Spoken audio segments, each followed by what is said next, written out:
नमस्कार मित्रों, स्वागत करता हूँ आपका हमारे जेवी एंड सीआईबी मेड सिंपल के इस चैनल में। दोस्तों, आज के इस वीडियो के माध्यम से हम लोग अपने accounting and finance management for banker इसके वन लाइनर के पार्ट 1 को डिस्कस करेंगे।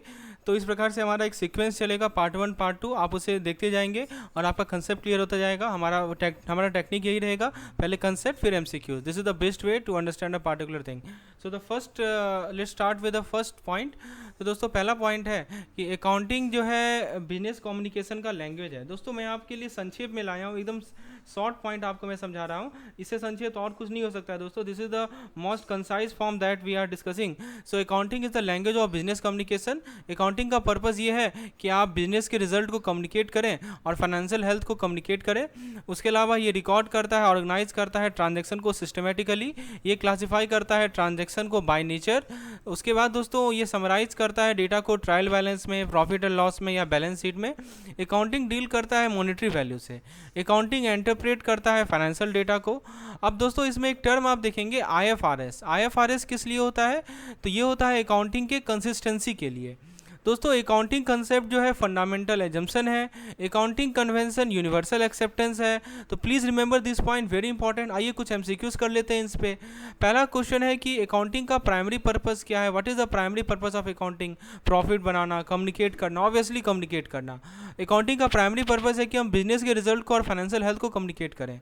नेक्स्ट क्वेश्चन है कि अकाउंटिंग सिस्टमेटिकली क्या रिकॉग्नाइज करेगा और ऑर्गेनाइज करेगा, क्या रिकॉर्ड करेगा और ऑर्गेनाइज करेगा? एम्प्लॉय के स्केड्यूल को, मार्केटिंग कॉम्पेंग को, बिजनेस ट्रांजैक्शन को या कस्टमर के फीडबैक को। तो अकाउंटिंग दोस्तों सिस्टमेटिकली रिकॉर्ड करता है। What does it systematically record? It systematically record all the business transaction. जितने भी बिजनेस ट्रांजैक्शन है सभी को ये सिस्टमेटिकली रिकॉर्ड करता है। चलिए आगे देखते हैं क्वेश्चन। कैसे ट्रांजैक्शन को टिपिकली क्लासिफाई करते हैं हमारे अकाउंटिंग में? साइज से, लोकेशन से, नेचर से या कलर से? तो बाय नेचर, ऑब्वियसली ट्रांजैक्शन को नेचर के बेसिस पे क्लासिफाई किया जाता है। नेक्स्ट क्वेश्चन है कि कौन सा फाइनेंशियल स्टेटमेंट है जो कि किसी बिजनेस के रेवेन्यू और एक्सपेंडिचर को समराइज करता है एक स्पेसिफिक पीरियड में? यानी दोस्तों, एक बिजनेस है, उसके आपके कितना खर्चा हुआ, कितना अर्निंग हुआ, उसको समराइज करना है तो किस फाइनेंशियल स्टेटमेंट का यूज करेंगे? ट्रायल बैलेंस का, प्रॉफिट एंड लॉस स्टेटमेंट का, यानी इनकम स्टेटमेंट का, या बैलेंस शीट का, या कैश फ्लो स्टेटमेंट का? तो दोस्तों, ये जो स्टेटमेंट है जो समराइज करता है रेवेन्यू एंड एक्सपेंसेस, इसे हम लोग प्रॉफिट एंड लॉस स्टेटमेंट कहते हैं, यानी कि इनकम स्टेटमेंट कहते हैं। तो option number B is the correct answer. दोस्तों, नेक्स्ट क्वेश्चन है कि किस तरह के वैल्यू से अकाउंटिंग प्राइमरीली डील करता है? Physical quantity, non monetary asset, monetary value and time based matrix. Obviously it is monetary value. Accounting financial data से क्या करता है? इसको डिलीट कर देता है यूज करने के बाद, इसको इंडेफिनेटली स्टोर करता है, इंटरप्रेट करता है, एनालाइज करता है, या अपने कॉम्पिटिटर से शेयर करता है? तो दोस्तों, इंटरप्रेट करना और एनालाइज करना वेरी इंपॉर्टेंट। दोस्तों, नेक्स्ट क्वेश्चन है कि कौन सा अकाउंटिंग फ्रेमवर्क है जो कि कंसिस्टेंसी को प्रमोट करता है फाइनेंशियल रिपोर्टिंग में ग्लोबल स्केल पे? GAAP generally accepted accounting principle, IFRS international financial reporting standard, SEC UN security and exchange commission guideline, ISO international organization for standardization standard. अभी मैंने आपको बताया कि IFRS जो है हमारा अकाउंटिंग फ्रेमवर्क है जो कि कंसिस्टेंसी को प्रमोट करता है। फंडामेंटल एजम्पशन जो अकाउंटिंग में है उसे क्या कहते हैं? प्रिंसिपल कहते हैं, रूल्स कहते हैं, कंसेप्ट कहते हैं, या गाइडलाइंस कहते हैं? तो इसे हम लोग जो फंडामेंटल जो हमारा फंडामेंटल एजम्पशन है उसे हम लोग क्या कहते हैं? कंसेप्ट कहते हैं। अकाउंटिंग कन्वेंशन के पास क्या है इन टर्म्स ऑफ एक्सेप्टेंस? कुछ इसे यूनिवर्सली एक्सेप्ट किया जाता है, कहीं नहीं एक्सेप्ट किया जाता, ऑब्वियसली इसे यूनिवर्सली एक्सेप्ट किया जाता है। बिजनेस कम्युनिकेशन के कॉन्टेक्स्ट में अकाउंटिंग को क्या कहा जाता है? Financial jargon, business language, complex mathematics, legal documentation. तो financial jargon basically it is the language of business. ये क्या है दोस्तों? हमारे बिजनेस का लैंग्वेज है। आइए दोस्तों आगे बढ़ते हैं, नेक्स्ट कंसेप्ट पे आते हैं। दोस्तों, आप कुछ एंटिटी कॉन्सेप्ट की बात कर लें। जैसे कि आप देख सकते हैं बिजनेस एंटिटी कॉन्सेप्ट एज्यूम करता है कि बिजनेस जो है ऑनर से क्या है? इंडिपेंडेंट है। मनी मेजरमेंट कंसेप्ट रिकॉर्ड करता है ट्रांजेक्शन को मॉनेटरी टर्म्स में केवल। कॉस्ट कंसेप्ट रिकॉर्ड करता है एसेट को परचेज प्राइस पे। गोइंग कंसर्न कंसेप्ट एज्यूम करता है कि हमारा बिजनेस जो है परपेचुअल है। डुअल एस्पेक्ट कंसेप्ट कहता है कि प्रत्येक ट्रांजैक्शन दो अकाउंट को अफेक्ट करता है। रियलाइजेशन कंसेप्ट जो है रेवेन्यू को रिकॉर्ड करेगा जब उसे रियलाइज किया जाएगा। एक्रूवल कंसेप्ट रेवेन्यू को तब रिकॉग्नाइज करेगा जब रिसीवेबल और एक्सपेंस ड्यू होता है। ठीक है, ये सभी कॉन्सेप्ट आपको ध्यान रखना है, सभी से सवाल पूछे जाएंगे। पीरियोडिसिटी कंसेप्ट जो है financial statement at the year end पे कॉल करता है।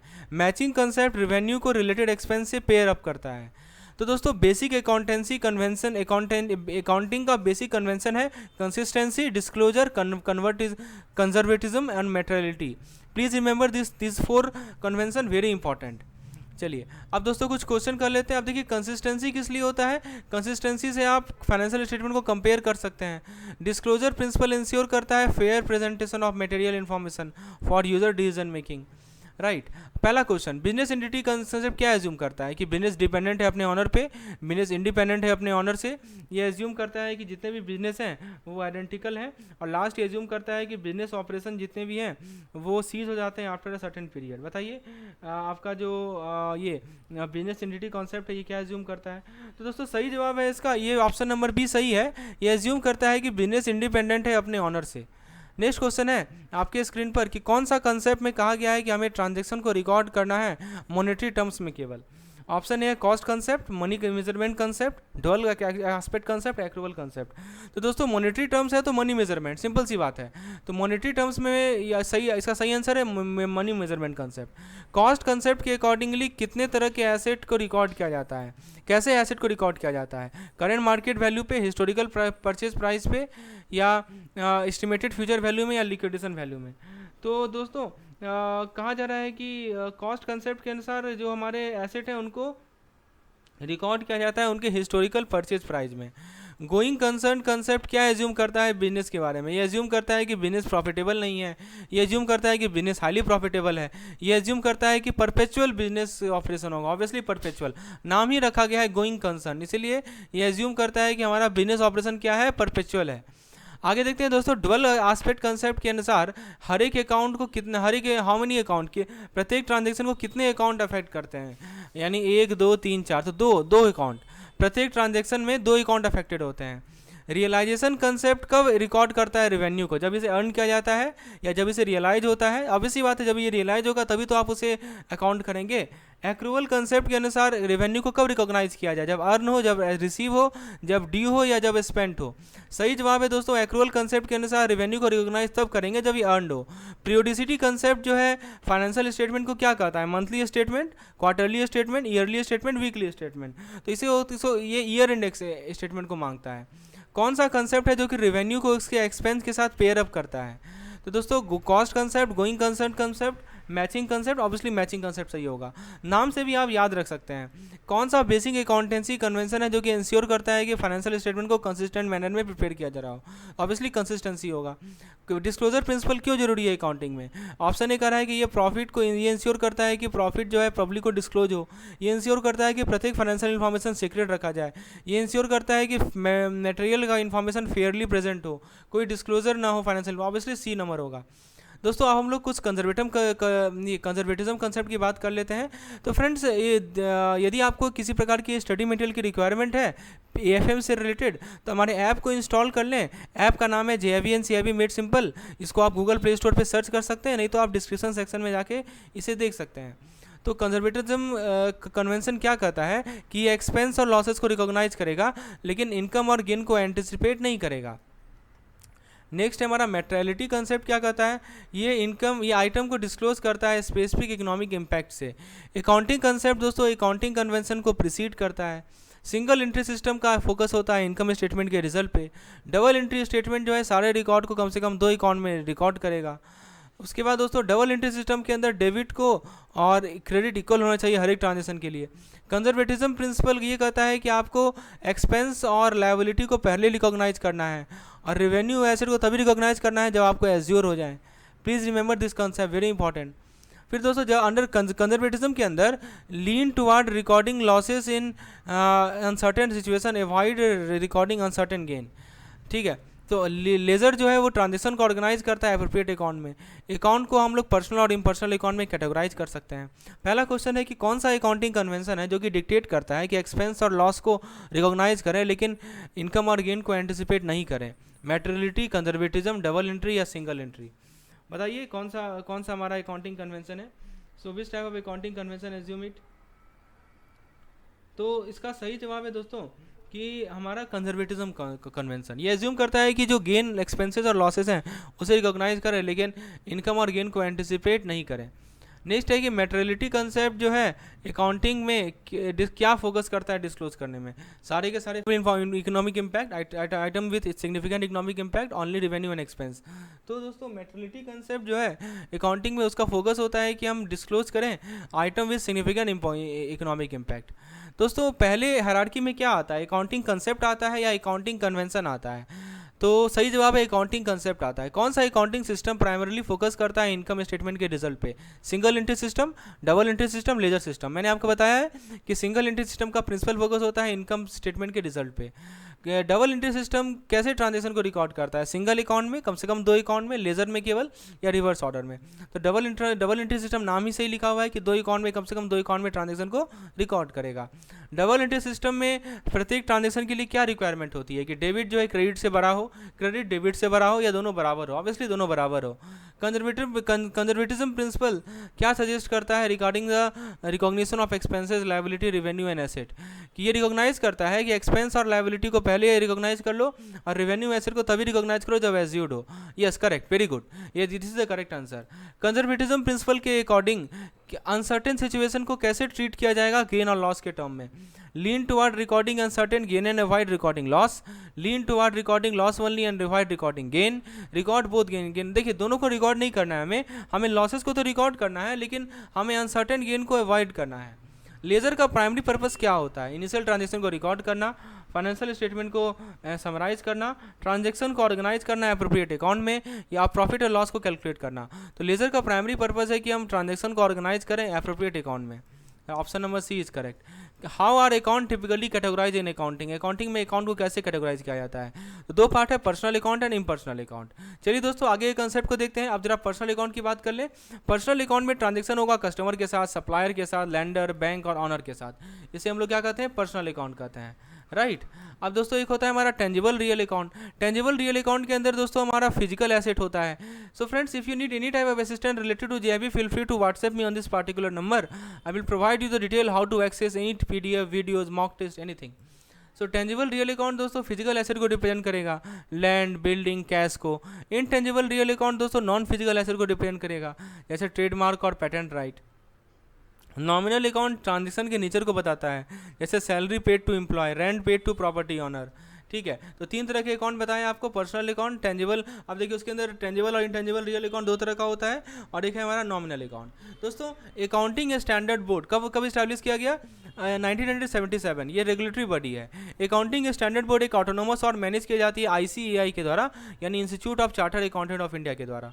फिर दोस्तों इंडियन अकाउंटिंग स्टैंडर्ड का एम है कि हम इंटरनेशनल स्टैंडर्ड के साथ अलाइन हो, जैसे कि IFRS। National advisory committee on accounting standard, जिसको हम लोग NACAS कहते हैं, ये स्टैंडर्ड को रिकमेंड करते हैं इंडियन गवर्नमेंट का। INDAS यानी इंडियन अकाउंटिंग स्टैंडर्ड का जो अडॉप्शन है, इसने ग्लोबल कंपेरेबिलिटी को इन्हांस किया इंडियन कंपनी फाइनेंशियल इन्फॉर्मेशन का। पहला क्वेश्चन, कौन से एंटिटी टिपिकली इन्वॉल्व होते हैं पर्सनल अकाउंट के ट्रांजेक्शन में अकाउंटिंग में? केवल कस्टमर सप्लायर, केवल bank owner, customer supplier, lender, bank owner, और लास्ट है एम्प्लॉयर एंड प्रॉपर्टी ऑनर। सही जवाब है दोस्तों option number C, right, all are involve.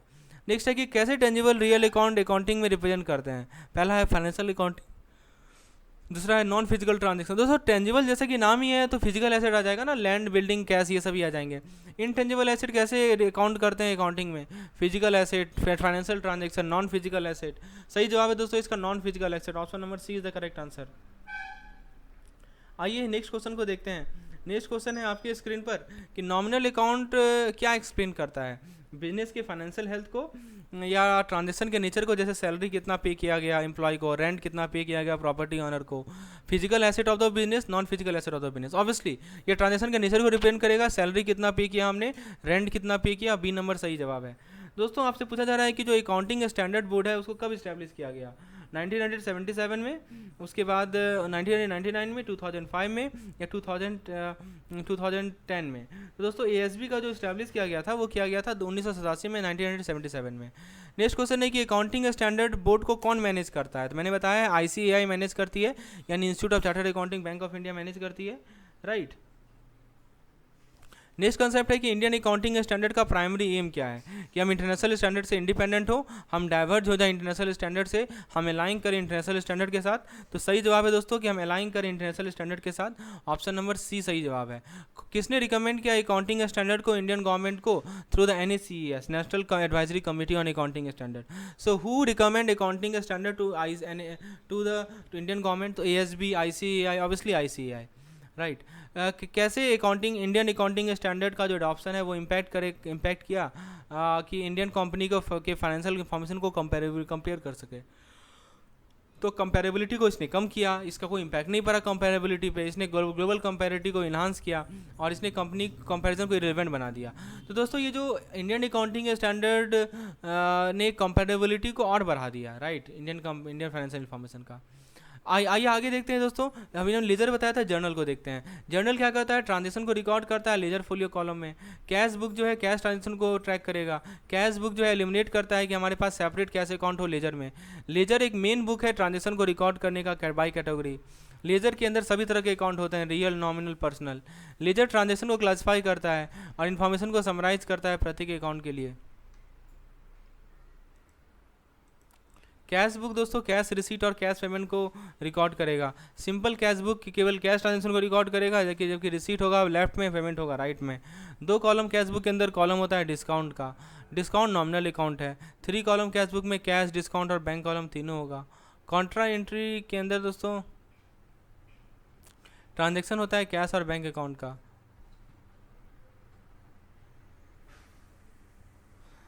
So friends similarly आप देख सकते हैं कि हमारे पास इस पार्टिकुलर यूनिट सब्जेक्ट के बहुत सारे नोट्स अवेलेबल हैं। ये हमारा सेशन है, थ्योरी, MCQs PDF अवेलेबल है, आप इसे एक्सेस कर सकते हैं हमारे इस नंबर पे व्हाट्सएप करके, जिसका डिटेल प्राप्त कर सकते हैं। तो बाकी जो लेक्चर है वो मैं पेड मेंबर को प्रोवाइड करूँगा, पेड कंटेंट रहेगा।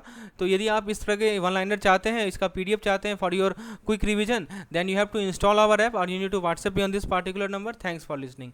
इसे